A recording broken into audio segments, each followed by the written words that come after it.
I wasn't going to do a video on this because everybody else already has, but Twitter's trying to cover it up. Eventually, YouTube's going to try and cover it up. I'm sure Google's trying to cover it up. And in case you didn't know, Ken Griffin lied. I'm going to link this document in the video description for you in case you haven't already seen it. But to save you some time, I'm going to highlight the relevant portions about what Ken Griffin and Citadel lied about in front of Congress regarding the Gamestop debacle back in January when Robinhood and a host of other brokers turned off the buy button because they were getting margin called by the DTCC. Both Robinhood and Citadel said they did not collude to make this happen, and due to a lawsuit which was recently filed, we have evidence showing otherwise. Let's just go over some of these points really quickly because you're not going to believe this if you haven't seen it already. Now, like we talk about on my live stream almost every day, Robinhood was margin called by the DTCC due to the increasing risk of the escalating GameStop prices back in January to the tune of $3 billion additional dollars on their required fund deposit.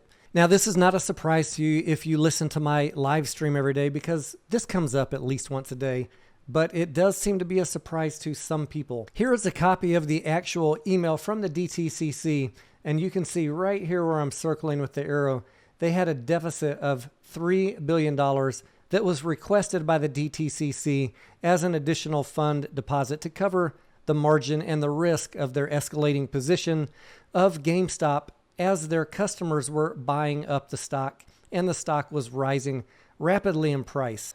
Robinhood was faced with a very difficult choice, which was either come up with some additional capital, which I believe they probably tried to do, or else go to PCO status on GameStop and some other stocks which were rapidly increasing their risk profile. PCO status means position close only, and it is in effect turn off the buy button and only allow customers to close their positions or sell. Now that's all well and good, water under the bridge, but at the time, Vlad Tenev, the CEO of Robinhood, and Ken Griffin, the CEO of Citadel, both were brought into Congress to explain exactly what happened, how they got in this position, and if there was any collusion or communication between these companies, maybe to manipulate the stock and prevent a runaway short squeeze on GameStop. Both parties, both companies repeatedly assured Congress that no communications and no collusion had occurred, and here we have the evidence otherwise. Most infuriating to the retail investors is that while they were prevented from purchasing the securities, this buy button shutoff did not apply to the large institutions and the hedge funds which needed to buy GameStop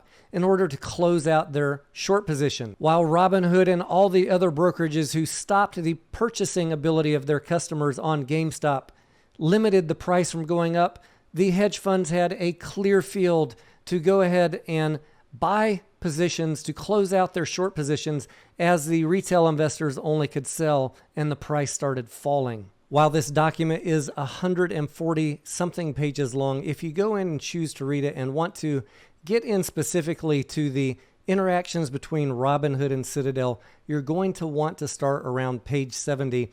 All I'm going to talk about on this video is the specific communications between Robinhood and Citadel. Here we have a message from Gretchen Howard, Robinhood's chief operating officer, saying, just a FYI that Dan and I are joining Jim at 5 p.m. on a call with Citadel. This is January 27th, guys. They reached out and want to speak this evening, and we believe they will make some demands on limiting PFOF across the board. We won't agree to anything, but wanted to give you a heads up. Vlad Tenev, the CEO. Okay, maybe this would be a good time for me to chat with Ken Griffin. You guys can mention that. He does follow up with, I've never met him. Shortly thereafter, in an internal chat, Senior Director of Clearing Operations at Robinhood says several very large firms are having really bad nights too. Everyone is. You wouldn't believe the convo we had with Citadel. Total mess. Additional emails from Robinhood executives follow detailing continued communications with Citadel. You're also going to want to check out pages 80 to 100 where it goes over the additional messages between Robinhood, E-Trade, Citadel, and some of the other brokers about how to basically cover this up and coordinate the messaging to the public. The long and short of it is that retail investors in GameStop were essentially robbed in January by these undercapitalized firms and coordination with Citadel to allow them to sneak out from under their short positions by buying as the price was declining, and retail investors were not allowed to do anything about that price action.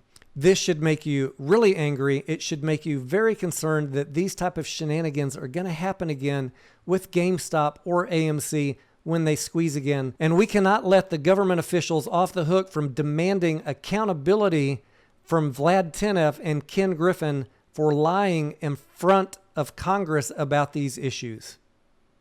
Don't let them off the hook. I'm Tony Denaro. Don't forget to buy and hold that subscribe button, and I will see you on the next video.